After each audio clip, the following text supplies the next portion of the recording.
Je connais personne qui ait le courage de dire « moi j'aime pas la nature ». Donc je suis comme tout le monde, j'aime la nature. Après, je suis issu d'une famille de chasseurs, mon père était chasseur, mes deux grands-pères chassaient, et je n'ai jamais aimé la chasse.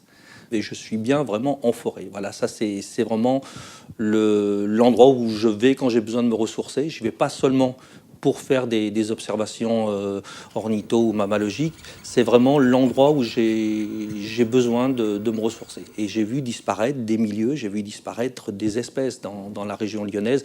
Il y avait encore des outardes il y a 30 ans, il n'y a plus d'outardes maintenant, et des espèces qui ont disparu, il y en a malheureusement des tas. Et voilà, c'est vraiment ce qui m'a motivé.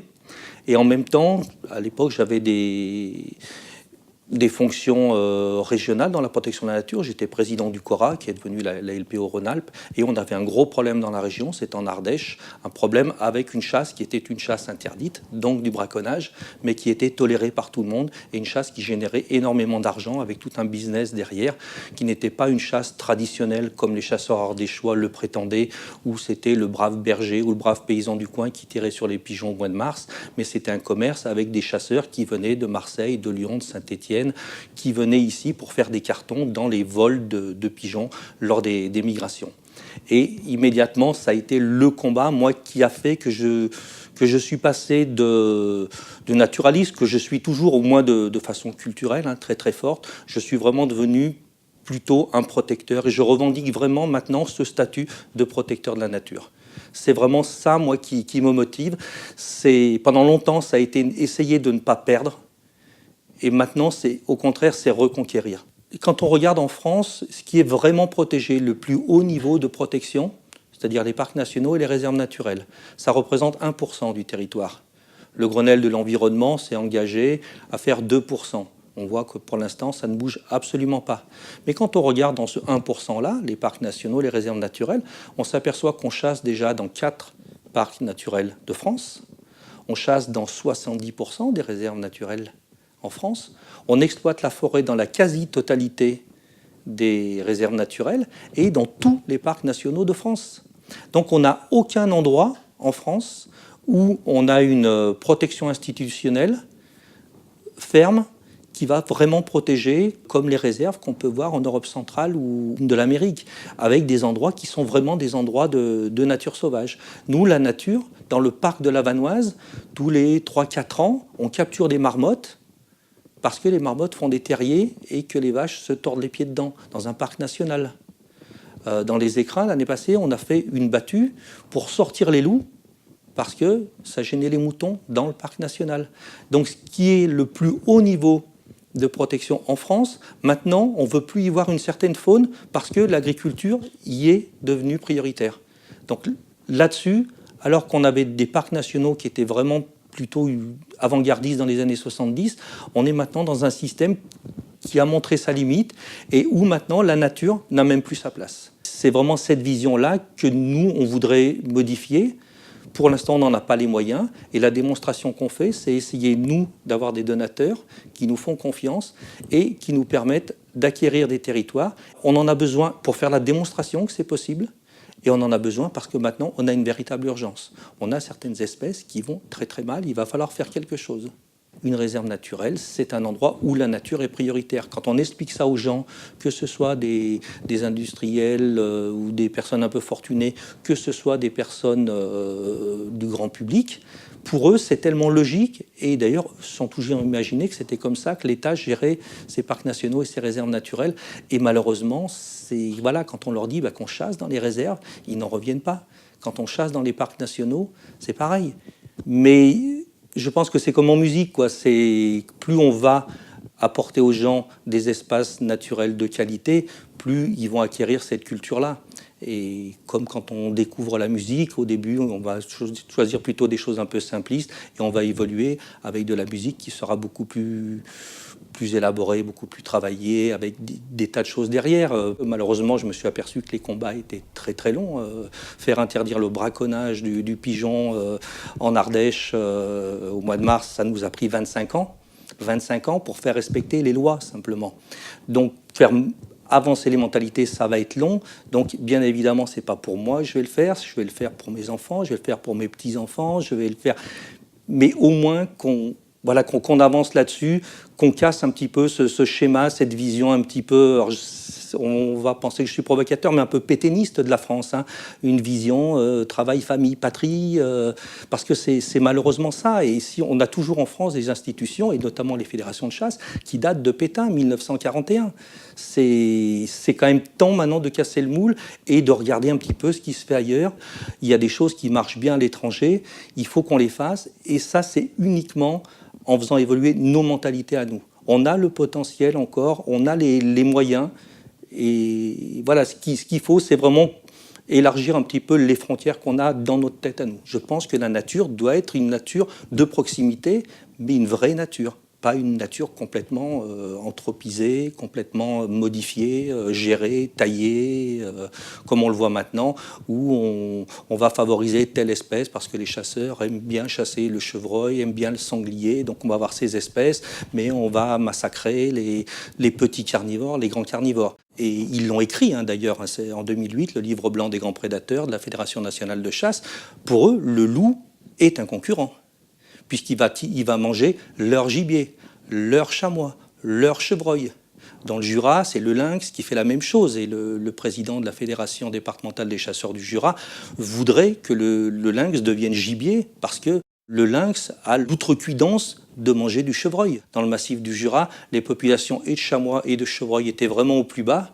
Et plus les populations de lynx ont monté, plus les populations de chevreuil et de chamois montaient également. Donc on voit bien que les deux espèces ont besoin l'une de l'autre. Malheureusement, les tenants, ceux qui ont le pouvoir actuellement sur la gestion de la faune, pour eux, c'est un lynx qui mange un chevreuil reste inadmissible. Et là, on a un véritable problème. Et des chasseurs qui vraiment sont convaincus que les grands prédateurs ont un rôle positif, ils sont malheureusement une ultra-minorité.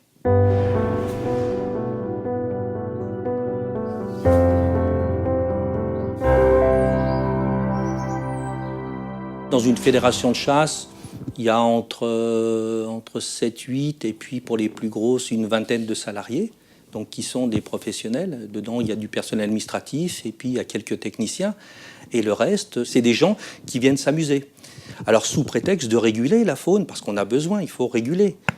Mais si vraiment on avait besoin de réguler, les chasseurs n'achèteraient pas tous les ans 20 millions de faisans, de perdrix, de colverts pour tirer dessus. Parce que ça, si on achète 20 millions d'oiseaux pour leur tirer dessus dans l'heure ou dans la journée qui suit, on n'est pas dans la chasse-régulation, on est bien dans un loisir qui consiste à tuer les animaux. Parce que ce n'est pas non plus la traque d'un faisan qui ne s'est pas volé qui a un intérêt, une beauté du geste. C'est quand même cette vraie envie-là de tuer. Donc, posons le cadre réel. La chasse en France n'est qu'un loisir. On le voit avec le problème de la pullulation et de la surabondance du sanglier, qui pose des problèmes dans pas mal de départements en France. Cette surabondance, elle est la cause de la gestion du sanglier. Dans les années 70-80, avec l'introduction de sangliers hybrides qui ont été lâchés un petit peu partout, parce que plus facile à élever, mais du coup qui se reproduisent plus, qui sont plus gros, qui font plus de dégâts. Et comme si ça ne suffisait pas, maintenant on nourrit les sangliers. Alors on n'appelle pas ça le nourrissage, les chasseurs appellent ça l'agrainage, et c'est soi-disant pour éviter les dégâts, donc pour les maintenir en forêt, pour pas qu'ils aillent faire des dégâts dans les cultures. Mais ce sont quand même des centaines de milliers de tonnes qui tous les ans sont déversées dans la nature pour entretenir ces populations de sangliers. Il y a quelques années, la situation en Meuse était telle que les agriculteurs sont arrivés à faire interdire l'agrainage du sanglier. Ça a duré 2 ans et demi. En 2 ans et demi, les dégâts de sanglier ont baissé d'un tiers par cette seule mesure. Donc il suffirait de faire ça sur tout le territoire national et de le faire tout le temps, et non pas pendant 2 ans et demi, et on aurait éradiqué une bonne partie du problème. Et dans la Meuse, la préfète de la Meuse a été obligée de revenir en arrière et de réautoriser l'agrainage.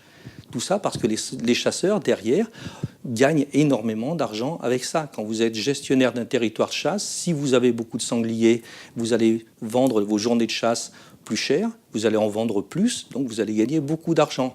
Mais on voit bien que dès qu'il s'agit de régulation, la chasse n'est pas l'outil. Ils sont moins d'1 million, ils étaient 2,4 millions à la fin des années 70. Donc une érosion qui en plus va s'accélérer.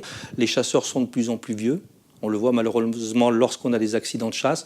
Très souvent, les auteurs des accidents de chasse, c'est des gens qui sont âgés. Les plus âgés n'ont même pas passé le permis de chasser, les plus jeunes le passent, mais on passe son permis de chasser à 16 ans. Et vous allez chasser jusqu'à 90 ans, vous n'allez jamais avoir un contrôle médical, jamais un contrôle pour la vue. Vous allez pouvoir être miro comme tout, vous allez pouvoir chasser toute votre vie, alors que si vous êtes tireur sportif, vous allez tirer dans des endroits complètement sécurisés. Chaque année, pour avoir la licence, il va falloir un certificat médical avec contrôle de la vue. Vous chassez dans des milieux naturels où il y a des gens, vous pouvez être aux 3/4 aveugle, vous avez le droit de chasser. On est dans l'aberration la plus totale. Souvent, les chasseurs nous disent qu'on se moque d'eux parce qu'on dit qu'ils chassent bourrés. Mais en France, il n'existe pas un seuil d'alcoolémie au-delà duquel on n'a pas le droit de chasser. Pour conduire, on conduit jusqu'à 0,5 et après, on n'a pas le droit de conduire. Quand on chasse, vous pouvez avoir 1 gramme, 2 grammes, rien ne vous l'interdit. Et de toute façon, ni la gendarmerie, ni l'Office national de la chasse n'a le droit de contrôler votre taux d'alcoolémie. On est le pays recordman d'Europe du nombre d'accidents de chasse. Alors les chasseurs disent qu'ils baissent, mais ils baissent à peu près au niveau de la chute du nombre des chasseurs. Mais ce qu'on voit par contre d'un autre côté, c'est que chez les non-chasseurs qui sont victimes d'accidents de chasse, ça monte. Pendant très longtemps, on était à peu près à 10% de non-chasseurs blessés ou tués à la chasse. On est en train de passer au-dessus de 20%. C'est compliqué à remettre en question tant qu'on n'aura pas quelques fédérations de chasse qui vont être en défaut de paiement. Et là, on sera obligé de revoir tout le système. Parce qu'évidemment, les chasseurs sont accrochés. Ils ont complètement les pouvoirs. On le voit actuellement avec toute la discussion sur la création de l'Agence nationale de la biodiversité. C'est une agence qui regrouperait tous les différents établissements publics, l'ONEMA qui s'occupe des rivières et de toute la faune aquatique, les parcs nationaux, tous ces établissements, sauf un qui serait l'Office national de la chasse et de la faune sauvage, parce que les chasseurs font des pieds et des mains pour le garder pour eux. Il faut bien voir que c'est un établissement public, avec un budget colossal, avec 1200 fonctionnaires, et que cet établissement public est dirigé par les chasseurs. Et je suis bien placé pour le savoir, j'y ai siégé pendant 10 ans. La chasse durable, c'est quoi? C'est continuer à braconner des ortolans et des pinsons, comme ça se fait dans les Landes. C'est d'aller chasser au mois de février des oies alors que c'est interdit. C'est de continuer à chasser des espèces en très mauvais état de conservation, comme le grand tétras, comme le lagopède. C'est ça la chasse durable. Et je pense que là-dessus, personne n'est dupe. On voit bien que les chasseurs sont en train de tirer leur dernière cartouche, c'est sans mauvais jeu de mots, essayent de maintenir ce système-là. Et vraiment, ils y déploient des moyens parce qu'ils ont encore des moyens financiers qui sont énormes et d'être arrivés quand même à séquestrer complètement un établissement public. La chasse, ça devient quelque chose de complètement incongru dans la tête des gens. Mais quand on regarde un petit peu ce qui se passe en dehors, j'aime bien essayer de regarder un petit peu à côté des frontières, mais c'est pas loin d'ici, dans le canton de Genève. C'est un canton qui ressemble un petit peu à ce qu'on a dans le département du Rhône où j'habite. Canton périurbain avec des zones agricoles, des zones un peu forestières, des zones périurbaines. On a interdit la chasse il y a 40 ans. Il y a 40 ans qu'il n'y a plus de chasse. Et on prévoit quand même de tirer des animaux s'il y a problème. Et là, ce sont des agents du canton qui sont chargés de ça. Et on s'aperçoit depuis 40 ans que le nombre d'animaux qui ont été tirés, c'est epsilon. Et pour la plupart, ce sont des sangliers qui viennent de France. Donc la chasse, on n'en a pas besoin.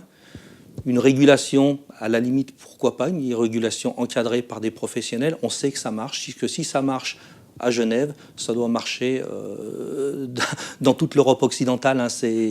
On n'a pas beaucoup de différence. Et ça, c'est la grande peur des chasseurs. Parce que les chasseurs, quand ils voient ça, ils se disent, nous, comment on fait pour justifier? Parce que, pour l'instant, toute la communication des chasseurs est de dire, nous, on est indispensables, nous, on a d'ailleurs, ils ont des délégations de service public sur certaines choses, et notamment sur la gestion de la faune. Ils ont des missions de police qui leur sont confiées, ce qui est quand même assez scandaleux. Et si ils perdent ça, ils perdent tout le pouvoir. Donc voilà, on a vraiment besoin de refonder complètement, je crois, notre vision, mais qu'elle soit législative, administrative, de la protection de la nature en France.